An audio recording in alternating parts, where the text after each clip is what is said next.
Assalamualaikum warahmatullahi wabarakatuh.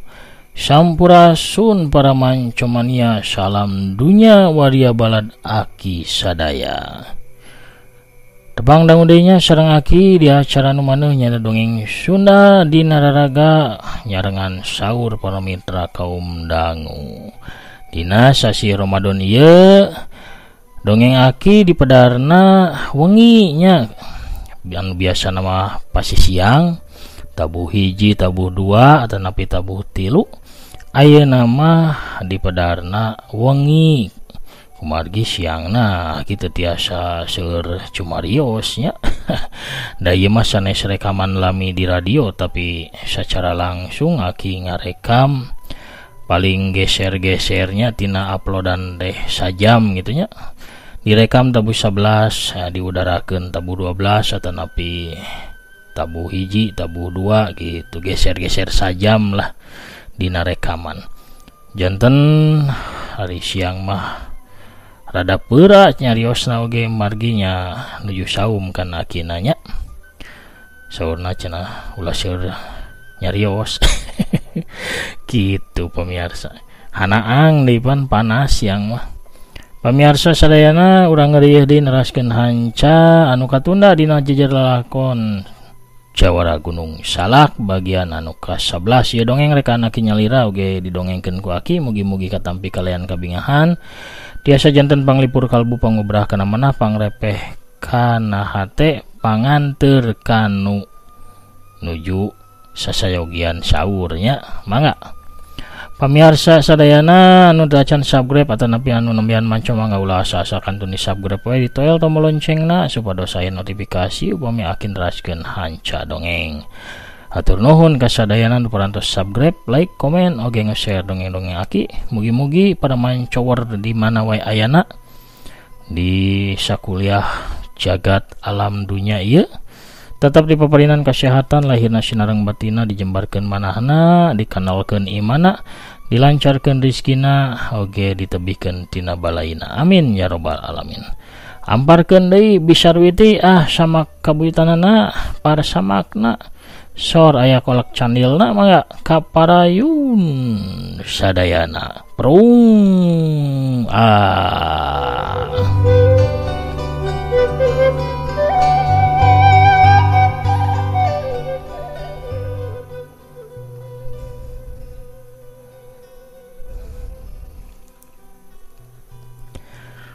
Wira lempang can jauh ninggalkeun sisi lemur. Sawaktu ceulina anu seukeut ngadenge sora anu nyurigakeun ti jajaran tatangkalan anu aya di sisi jalan. Wira ngalieu ka arah datangna sora. Wira teh ngagebeg sabab katempo ku manehna aya saurang rupa wanuja geulis. Anu nangtung neuteup ka dirina ku panonna anu beueus. Usnia cek Wira sorana semu ngageter. Kumaha teh Wira teu ngarasa reuas sapanjang jalan ukur rupa wanuja geulis eta anu terus ngaganggu kana pipikiranana. Kiwari ujug-ujug rupa nu geulis teh geus ngajanteng tembong di hareupeunana. Kang Wira cek Usnia sorana peura kawasan nu kapegat dina tikoro. Teuing saha anu ngamimitian, anu jelas saduana geus ngalengkah, saling ngadeuketan, satuluyna pacak kaleungeun. Awak Wira jeung Usniah ngageter, aliran getihna kawas tibalik. Pikeun sawatara waktu mah duanana teu mampu kedalisan. Ukur paneuteup-paneuteup anu cumarita ngawakilan perasaan sewang-sewangan. Wira anu pangheulana bisa ngawasa kana perasaanana. Wira nungtun Usniah ke tempat anu loba batu-batu ting arumpluk di sisi pasawahan. Tanggungan bajigur dia cageun. Wira ngajak diuk Usniah di salah sahiji batu badag. Hampura akang nyai, akang teu kabujang pamitan ka nyai. Kumargi teu ninggal nyai ti wengi kamarina. Nah akang teh gaduh salah ka nyai, cek Wira. Sanggeus saduana diuk parendeng dina batu. Hapunten Nyai Kang, Nyai teh ngahajan teu nembongan. Margi alim ketinggal keluarga lembur, upami Nyai teh teu tiasa papisah sareng akang. Walon Usniah bari katempo Cipanonna murubut masihan pipina. Wira gancang ngalapan Cipanon Usniah kuramona karasa kulit nu geulis teh geuningan mani lembut kacida kawas kain sutra. Keur sibuk ngalapan Cipanon, leungeun Wira dicekel ku Nyi Usniah. Saterusna ditempelkeun pageuh kana pipina siga nu embung ngalupaskeun deui. Usniah meuremkeun panonna, katempo sagurat bulu panon anu kanel hideung sarta cureuleuk. Parasaan Wira palid ku kaendahan panon anu geulis. Luk Wira tungkul pikeun ngalawan rangsangan anu datang.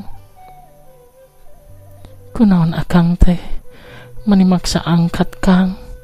Kadenge sora Nyi Usniah nyarita sorana angger halimpu. Usniah nyarita bari tetep meuremkeun panonna. Sabenerna mah akang teh berat pikeun ninggalkeun ieu lembur Nyai. Tapi dalah dikumaha, akang teh masih aya urusan, aya keneh kepentingan. Walon Wira, janten lain pedah ku Nyai. Nyi Usniah beunta katempu semu ku ciwa. Itang tos atuh Nyai, hal eta mah teu kedah dicarioskeun deui. Paroman Nyi Usniah biar marah mai deui. Aya kepentingan naon atuh akang teh? Dugi katega ngantunkeun Nyai. Nah Nyai kersa upami disebatkeun budak anu teu babakti ka sepuh. Wira kalaka malik tumanya sok lebat ngalangkang bayangan rupa indung bapana. Nya alim atuh Kang. Akang ge sami. Akang kedah babakti ka sepuh akang anu parantos tilar dunya. Sepuh akang ngantunkeun ku sabab ditandasa ku tilu urang jalma. Akang kedah males pati ka tilu urang jalma jahat eta, supaya arwah sepuh akang tentrem di alam barjah. Nyi Usniah ngahuleng ngadenge caritaan jajaka anu dipika cintana geus kabayang yen dirina teh bakal pajauh jeung Wira tama dina waktu anu lila. Dina waktu anu teu bisa ditangtukeun sakumaha lilana. Kang, saparantosna urusan akang rengse. Nah akang teh bakal ka dieu deui. Sumuhun Nyai. Saberesna urusan akang bakal buru-buru ka dieu. Pikeun nembungan deui Nyai. Janjinya Kang. Akang janji Usniah. Walon Wira negaskeun bari nyekel kadua leungeun Nyi Usniah, saterusna leungeun nu geulis teh diciuman ku Wiratama. Ces cenah kawas aya cai es anu ngaguyur hatena Nyi Usniah. Wira cengkat tina diukna, sacan nuluykeun lalampahan Wira nyium tarang Nyi Usniah heula. Nyi Usniah ngajanteng neuteup jajaka kasep anu leumpang bari manggul tanggungan bajigur. Nyi Usniah teu incah balilahan. Panonna tetep nganteur bebelahan hatena tepi ka ngilesna ti kajauhan.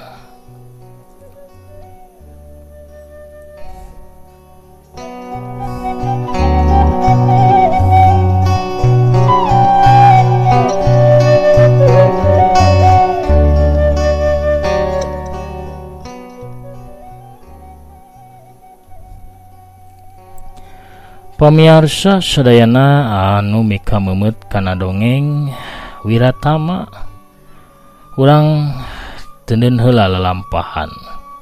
Jawar urang nyaeta Wiratama anu keur lumampah. Ayeuna mah urang kocapkeun heula di hiji wewengkon pagunungan. Harita wanci masih rebun-rebun pisan. Aya sarombongan jalma anu naraek kuda. Ngalumpatkeun kudana ngaliwatan jalan nu ngandung batu cadas. Kekebul mulak kaluhur sabab jalan diliwatan ku puluhan kuda nu lumpat babarengan. Ayat 30 kuda anu ngambah eta jalan ditumpahkan ku jalma-jalma anu pangawakanana tegep sarta kalaker. Tina tonggong sarta cangkengna katempona rolol gagang-gagang pakarang, nyirikeun yen eta jalma-jalma teh jalma anu mibanda ilmu kanuragan. Eta rombongan teh dipimpin ku dua urang lalaki, nu saurang beungeutna kasep bukna panjang kumis ipisna sawareh geus baroda sabab umur eta lalaki teh geus 50 tahun leuwih. Dina tonggongna katempo ngadaplok dua pedang anu gagangna dihias ku batu-batu beureum merah dalima. Eta lalaki teh katelahna jawara pedang langit. Nu saurang deui mah pangawakanana jangkung badag si Mardada. Dina tonggongna ngagang sartumbak anu tungtungna mangrupa bedog rubak anu taya gagangan. Beungeutna teu kaciri sabab make kedok warna hideung. Nu kaciri teh ukur sapasang panona anu seukeut. Si lalaki teh katelahna jawara kedok hideung. Eta rombongan teh memang rombongan para jawara anu ngahaja ngahiji pikeun ngajorag komplotan tilu iblis Gunung Kancana anu salila 10 tahun ieu geus ngalakukeun kajahatan di mana-mana. Geus teu kahitung paguron-paguron anu kakoncara dihancurkeun ku tilu iblis Gunung Kancana kusabab maranehna teu daekeun tunduk taluk ka tilu iblis Gunung Kancana. Kalakuan tilu iblis Gunung Kancana teh matak ngahariwangkeun pikeun para jawara golongan bodas.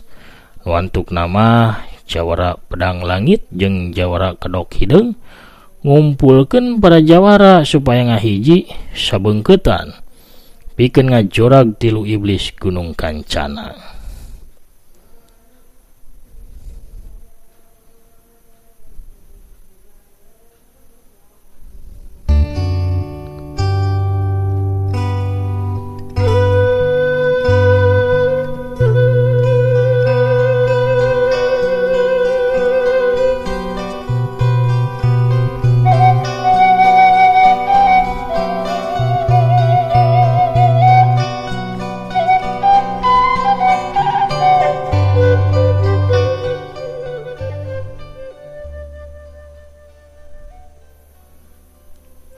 Tega catur di jalana sanggeus ngaliwatan leuweung sarta jalan-jalan anu hese pikeun diliwatan.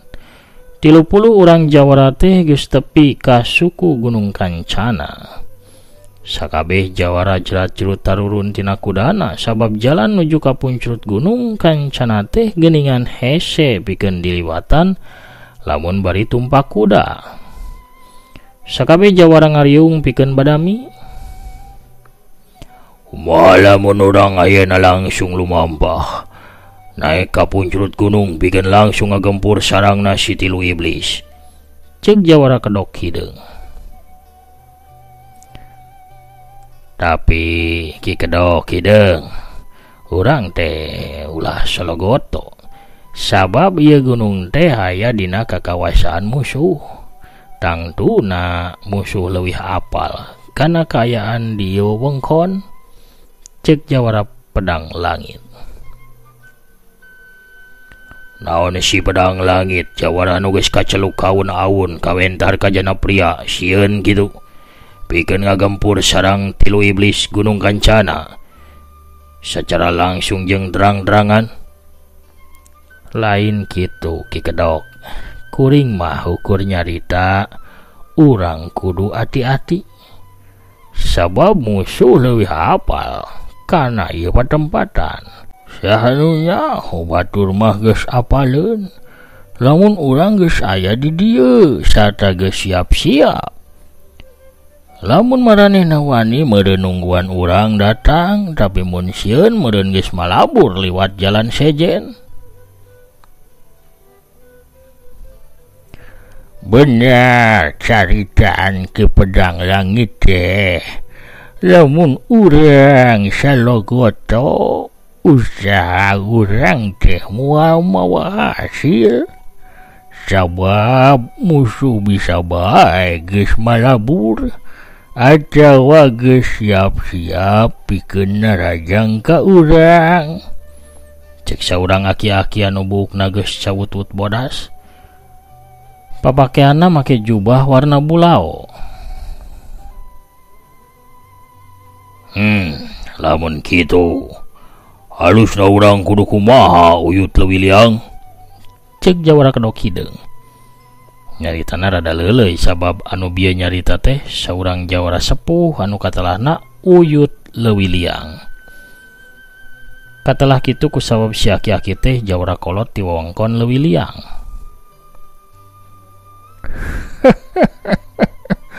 Ari cek pamanggih Uyut mah alusna rombongan urang teh dibagi 3. Anu hiji naik ka puncut liwat arah wetan, rombongan kedua naik ngambah jalan belah kulon, anu hiji deui liwat arah ulah kaler. Kunaon dibagi 3? Usaha bisi musuh anu dijora ku urang teh kabur ngaliwatan belah kaler, belah wetan, atawa liwat belah kulon. Kekeyut, kunaon teu dibagi 4 we sakalian atuh? Apanan bisa bae musuh kabur liwat arah belah kidul? Cek Jawara Kedok Hideung. Wa mohalan ki kedok, lamun musuh tepi kabur liwat jalur arah kidul, kusabab di belah kidul mah aya jungkrang anu jero sarta nang cawing, lampingna gurawes pisan. Jelma-jelma anu boga ilmu ngehambangkeun awake hese pikeun ngaliwatan lamping di belah kidul mah. Paingan ari kitu mah tuh.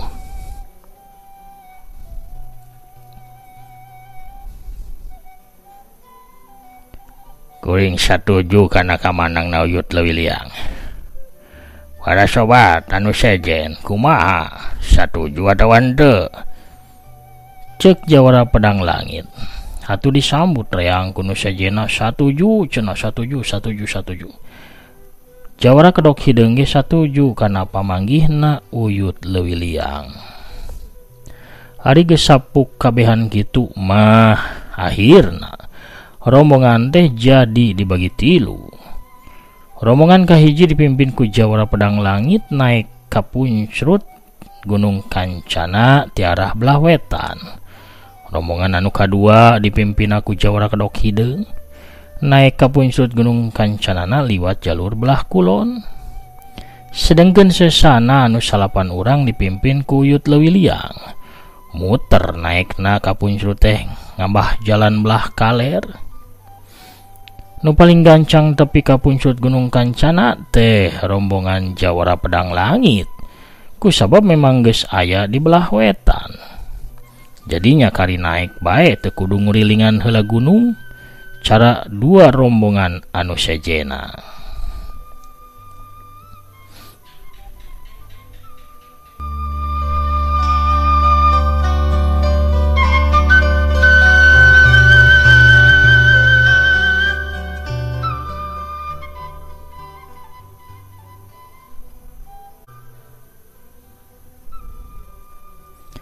Barang tepi ka puncrut gunung breh katempo di palataran anu rata sarta rada lega nu aya di puncrut Gunung Kancana. Aya hiji wangunan gede waweg nu dikuriling ku benteng anu kacida rekep sarta tohaga sabab dijieun tina kayu-kayu golondongan anu kacida baradagna.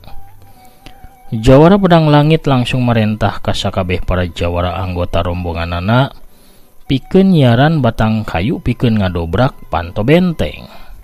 Saterusna batang kayu badag teh dicekelan kulobaan sarta diayunkeun ka arah panto benteng.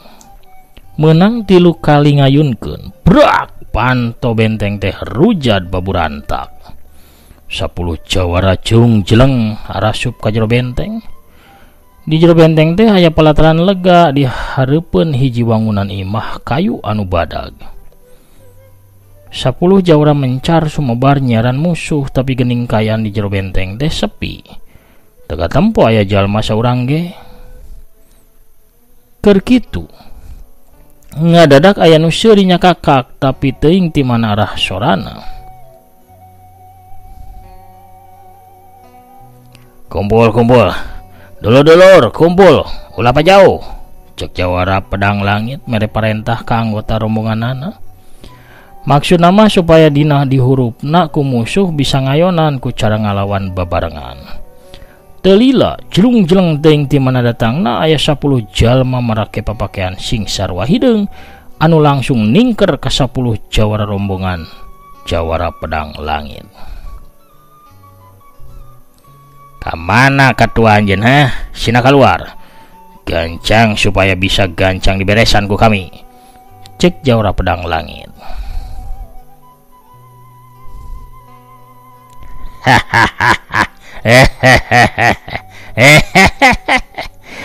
Ya teu kudu make nanyakeun kadua kami sagala rupa, cukup ku kami ge pikeun numpes bangsa jawara cucunguk beurit samodel aranjeun mah. Jawab salah saurang nu make baju hideung anu katelahna Sidugal, salah saurang anak buah tilu iblis Gunung Kancana nu elmu kanuragana rada nyong colang. Gambor batur, gambor.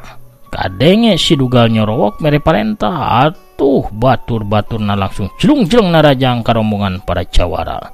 Sidugal oge langsung nyampe ka jawara pedang langit bari langsung ngeblesurkeun peureup katuhuna ka arah cukang irung anu jadi lawana.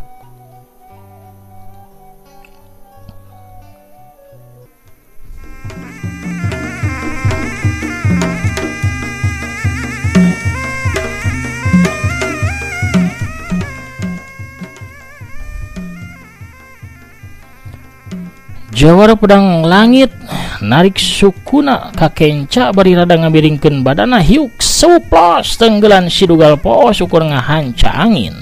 Tapi Sidugal tuluy nyusul tepus ku hiji kepangan gigir dampal leungeun kencana dina ulin pajonggolan anu ngahium rek ngababuk kana beheung jawara pedang langit.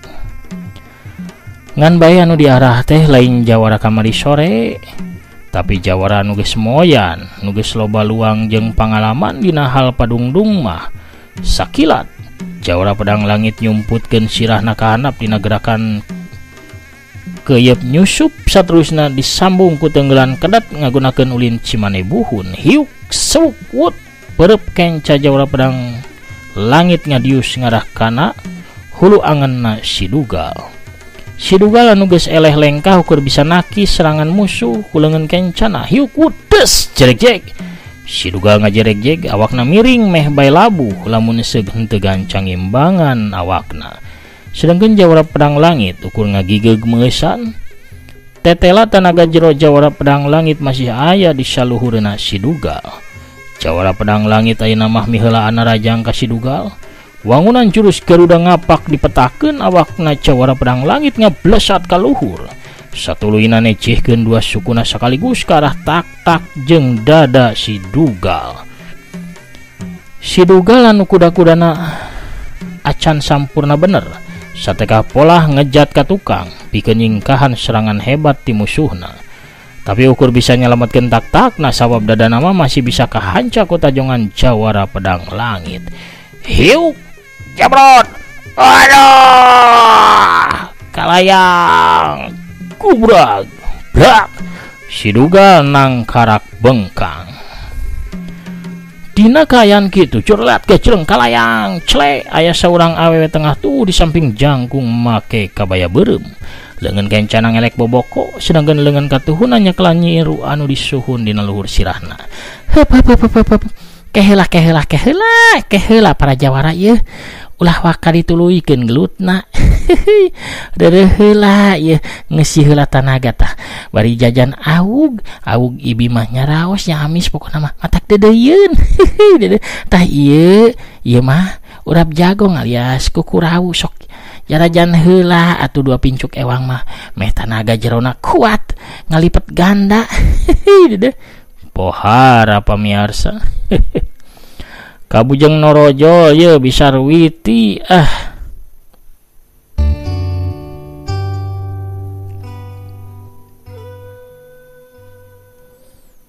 Kunorojolna Bisarwiti pamiarsa sadayana urang cekapeun heula atuh dongengna lalampahan Wiratama dina lelakon Jawara Gunung Salak bagian anu ka-11.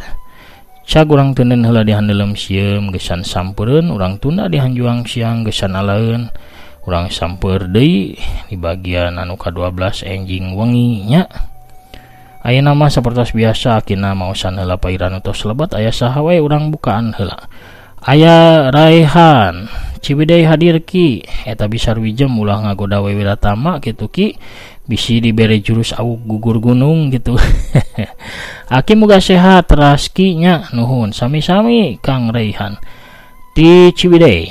Aya Kang Prabu Arjuna ti Banjarna mantap ki Kang Agus Somantri Maneko di Garutna. Teh Linda Imut lanjut Wiratama ki ti Bandungna. Teh Intan Ramadhani ti Garut oge pogot neraskeun hanca. Saterasna ya Teteh Tami Malihan pogot manco ti Ciamis. Teh Hilap urang Batam ya Teh Heni Suhaini nya manco hadir etang-etang ngabuburit mangga Teteh. Manah oge ti Manco Mania Sumedang. Waalaikumsalam. Manco Mania Sumedang hadir ki Wiratama hanupis dongeng na ki sami-sami. Teh Rina ti Oman meser urap jagong sauna Bisarwiti meningelai hoyong urap jagong. Daya dipalih ditu Teh Stradelet Satya ngadangukeun tas Teh Rina cenah siap mancawar salam dunya hadir jurus Jalabria.